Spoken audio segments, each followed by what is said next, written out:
Hello everyone, आज आपण पाहणार आहोत सिंपल हार्मोनिक मोशन. SHM म्हणजे काय होतं? A body in which restoring force is always directed towards mean position and its magnitude is always directly proportional to displacement from mean position. तर या SHMला आपण एका डायग्रामद्वारे समजून घेऊ. तर consider a small block of a mass m placed on a frictionless horizontal surface and attached to a fixed wall through a spring as shown in figure. तर आपण एक वॉल कन्सिडर केली आहे आणि स्प्रिंग कन्सिडर केला आहे आणि block consider केला आहे, त्याचा मास m आहे आणि स्प्रिंग वन एंडला वॉलसोबत अटॅच केला आहे आणि अनादर एंडला ब्लॉकसोबत अटॅच केलेला आहे आणि या स्प्रिंगची मीन पोझिशन हे आहे जिथे आपण लाईन दाखवलेली आहे ते. आणि यामध्ये दोन केस आहे. If we apply force on a spring towards right then force exerted on the block by the spring is directed towards left.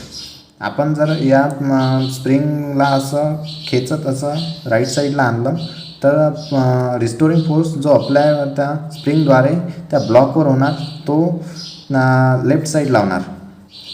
त्या स्प्रिंगद्वारे त्यालाच रिस्टोरिंग फोर्स असे म्हणतात. आणि तेच आपण दुसऱ्या केसमध्ये जर बघितलं तर आपण जर त्या ब्लॉकला लेफ्ट साईडला कंप्रेस केलं तर रिस्टोरिंग फोर्स ऑफ स्प्रिंग हा आपल्याला राईट साईडला पाहायला मिळेल. तर तेच आपण लिहिलेलं आहे. In second case if we apply force on the spring towards left the restoring force exerted on the block by the spring is towards right. आणि in the both case force acting on the block by the spring is called as a restoring force and it is always directed towards mean position and its magnitude is directly proportional to the displacement from mean position.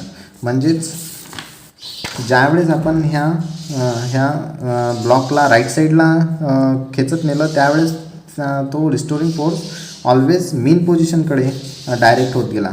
आपण लेफ्टकडे खेचलं तर तो आपण राईटकडे खेचलं तर तो लेफ्टकडे नेण्याचा प्रयत्न करत होता, कारण की मेन पोझिशन लेफ्ट साईडला होती.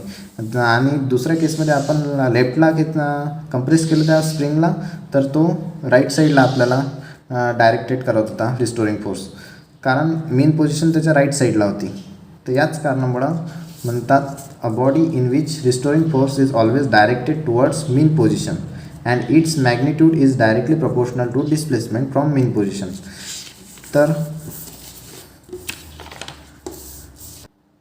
आणि त्याच एक्सपेरिमेंटवरून आपल्याकडे एक हुक्स लॉ आहे जो restoring force is directly proportional to -x म्हणजे displacement. Therefore F is equals to -kx where k is the spring constant. Negative signs implies that the direction of the restoring force and displacement are always opposite. Negative sign हे indicate करत आहे की force आणि डिस्प्लेसमेंटची direction opposite आहे. Thank you.